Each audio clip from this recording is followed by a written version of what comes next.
আসসালামু আলাইকুম। আশা করি সবাই ভালো আছেন। ৩৬শে জুলাই এর আগে আমরা যতটা ভালো ছিলাম, অবশ্যই ৩৬শে জুলাইয়ের পরে আমরা আগের চাইতে ভালো আছি। তবে আমাদের যে এক্সপেকটেশন ছিল যে আমরা এতটা ভালো থাকবো, কিন্তু সেই অনুযায়ী আমরা ভালো নেই। এখন কেন ভালো নেই বা কীভাবে ভালো থাকতে পারি সেই সংক্রান্ত বিষয়ে খুবই গুরুত্বপূর্ণ সংক্ষেপে কিছু বিষয় আলোচনা করব, যেগুলো এখন আলোচনা না করলেই নয়, এর জন্য করছি র্যাপিডলি। কিছু নিউজ দেখে খুবই খারাপ লাগছে, যেটা একদমই মানতে পারছি না। এই যে একটা নিউজ আজকে দেখলাম, এখানে যেটা লেখা আছে যমুনা টিভিতে এই নিউজটা আসছে। বরিশালে চাঁদার টাকা না পেয়ে যুবককে পিটিয়ে হত্যা, আসামি ছাত্রদল নেতা। স্বাধীনতা অর্জনের চেয়ে স্বাধীনতা রক্ষা করা কঠিন, এটা ইউনিভার্সাল ট্রুথ। যেখানে আমরা এতদিনের অপশাসনের পরে যেটা মনে করছিলাম যে আমরা ভালো থাকবো, এখনও ষড়যন্ত্রকারীরা নানান ধরনের ষড়যন্ত্র করে আসছে। সেখানে আমাদের উদ্দেশ্য ছিল যে আমরা এই দেশকে সবাই মিলে সুন্দরভাবে সাজাবো। তো সেখানে বিএনপি হোক, ছাত্রদল হোক, আপনারা যেখানে সহযোগিতা করবেন, আমরা সবাই মিলে সাজাবো, সেখানে আপনাদের মাধ্যমেই যদি এই ধরনের সমস্যা তৈরি হয়, এটা খুবই দুঃখজনক, আনএক্সপেক্টেড। তো এটা যে শুধু এই বরিশালে হয়েছে এরকম না। আমি আমার জানা মতে যতটুকু খোঁজ পেয়েছি আমার আত্মীয় স্বজন এবং নিউজ মিডিয়ার মাধ্যমে, আমি ঢাকাতে যে এলাকায় থাকি, পাশের এলাকা এবং বলতে গেলে সারা বাংলাদেশেই এই ধরনের অপ্রীতিকর ঘটনা ঘটছে। তো আমরা যারা আন্দোলনের সাথে আন্তরিকভাবে যুক্ত ছিলাম, আপনারা মনে করবেন না যে দেশ স্বাধীন হয়ে গিয়েছে, দায়িত্ব শেষ, এখন আমরা যার যার মতো করে চলবো। সবাই আমরা পড়াশোনা করছি, চাকরি বাকরি করছি, নিজের খেয়ে পড়ে আবার এত কেন দেশের জন্য সময় দিব বা মানুষের জন্য সময় দিব? সো এইটা বলার কোনোই সুযোগ নেই, কারণ আপনারা সবাই জানেন যে স্বাধীনতা অর্জনের চেয়ে স্বাধীনতা রক্ষা করা কঠিন। এখন আমাদের যদি এই প্রসঙ্গে বলি, আপনি যদি এই বিষয়টার জন্য বা অনেক ধরনের অন্যায় হচ্ছে এগুলোতে যদি আপনি চুপ করে থাকেন, তাহলে এরকম ঘটনা আগামীকালকে আমার সাথে বা আপনার সাথে যে হবে না, এই নিশ্চয়তা কিন্তু আপনি দিতে পারবেন না।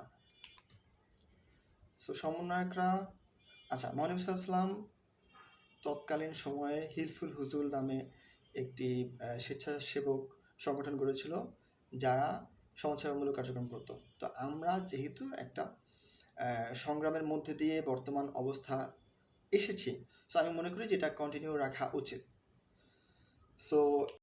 সো সমন্বয়কদের যে নির্দেশনা আমরা দেখছি, তো সেখান থেকে কিছু বিষয় উল্লেখ করব। সমন্বয়করা বলছে যে তারা এখনও মাঠে কাজ করছে বা ইন ফিউচারে করবে। তাদের 3টা বিষয় নিয়ে তারা খুবই সিরিয়াসলি আলোকপাত করছে বা সচেতনতা তৈরি করছে। নাম্বার 1 হচ্ছে চাঁদাবাজি রোধ করা, সকল ধরনের চাঁদাবাজি, ঘুষ, চাঁদাবাজি। 2 নম্বর হচ্ছে বাজার নিয়ন্ত্রণ করা, যেটা আমাদের প্রত্যেকের জীবনের সাথে আঙ্গাঙ্গিকভাবে জড়িত। 3 নম্বর হচ্ছে স্টুডেন্ট এবং সাধারণ মানুষের জানমালের নিরাপত্তা। সো এই 3টা বিষয় খুবই ভাইটাল পয়েন্ট। সো এটা নিয়ে আমরা সারা জীবন কাজ করতে পারি, নো প্রবলেম। তো আমাদের যে গ্রুপগুলো আছে, সেই গ্রুপে অলরেডি অ্যানাউন্সমেন্ট দেওয়া হয়েছে। আগামীকালকে সকাল 10টায় কিছু বাজারে কর্মসূচি আছে। আপনারা অবশ্যই গ্রুপগুলো চেক করে সেই অনুযায়ী আপনারা রিপ্লাই দিবেন বা অংশগ্রহণ করবেন। ছাত্র জনতা, সাধারণ মানুষ, প্রত্যেককে আমি হাইলি রিকোয়েস্ট করব, গ্রুপে আপনারা সবসময় খেয়াল রাখবেন, পরবর্তী যত কর্মসূচি আসবে আপনারা প্রত্যেকে অংশগ্রহণ করবেন। সেটা সময় দিয়ে হোক, শ্রম দিয়ে হোক, বুদ্ধি দিয়ে হোক, যে কোনো একটা কিছু প্রোভাইড করে হোক। আপনি যদি এই অংশগ্রহণ বা এই আন্দোলন বা অংশগ্রহণ চলমান না রাখেন, অপশক্তি নানাভাবে আমাদেরকে ক্ষতিগ্রস্ত করবে, আমরা সবাই সমস্যার সম্মুখীন হব। এই আন্দোলনে ছাত্রছাত্রীদের পাশাপাশি চাকরিজীবী, ব্যবসায়ী, অনেক সাধারণ মানুষ অংশগ্রহণ করেছে। কেন করেছে? বিবেকের তাড়নায়। যদি আপনি এই সমস্যাকে সমাধান করতে না পারেন, তাহলে আমরা সবাই সমস্যার সম্মুখীন হচ্ছি, সাফারার হচ্ছি, ভুক্তভোগী হচ্ছি। সো এই চিন্তা থেকে পরবর্তী সমস্যাগুলো দূর করার জন্য আমাদেরকে সবসময় কিন্তু মাঠে থাকতে হবে। এই যে একটু আগে যেটা বললাম যে কেউ শ্রম দিয়ে, সময় দিয়ে, বুদ্ধি দিয়ে বা যে কোনো কিছু প্রোভাইড করে আপনারা সবসময় অংশগ্রহণ করবেন দেশের জন্য, দেশের মানুষের জন্য, আমাদের জন্য, আমাদের পরিবারের জন্য, আমাদের ভবিষ্যৎ প্রজন্মের জন্য। সংক্ষেপে আমার সম্পর্কে 1 মিনিট বলবো। আমি যখন আন্দোলনে যাচ্ছিলাম, আমার বাবা মা, ভাই বোন, আত্মীয় স্বজন সবাই নিষেধ করছিল যে তুমি এই যেও না, কিছু হলে, ক্ষতি হলে তাহলে কি হবে। তো আমি একটা জিনিস চিন্তা করতাম, সেটা হচ্ছে আমি যদি বর্তমান অবস্থাকে পরিবর্তনের জন্য কাজ না করি বা এগিয়ে না আসি বা এই সমস্যাটা যদি সমাধান না হয়, তাহলে আমার পরবর্তী প্রজন্ম যে ভালো থাকবে, সুখে থাকবে, এর নিশ্চয়তা কি? সো আমার নিজের জীবন দিয়ে হলেও যদি আমার পরবর্তী প্রজন্ম ভালো থাকে, এটাই আমার সার্থকতা, সফলতা বা ভালো লাগা কাজ করবে। সো ওই দৃষ্টিকোণ থেকে আমি আবারও সবার কাছে রিকোয়েস্ট করব, পরবর্তী প্রোগ্রামগুলোতে বা কর্মসূচিগুলোতে 100% সবাই উপস্থিত থাকবেন। একটা হাদিস দিয়ে শেষ করছি।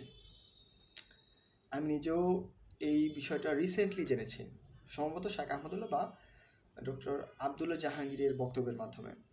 আমরা অনেকেই অনেক ধরনের মুসলমান হিসেবে আল্লাহর ইবাদত করি। আল্লাহর কাছে সবচাইতে প্রিয় ইবাদত কি আপনি জানেন? এটা কলেমা, নামাজ, রোজা, হজ, যাকাত, মানে অনেক ধরনের কিন্তু ইবাদত আছে, কোরআন তেলাওয়াত। সো সবচাইতে আল্লাহর কাছে প্রিয় ইবাদত হচ্ছে মানুষের উপকার করা।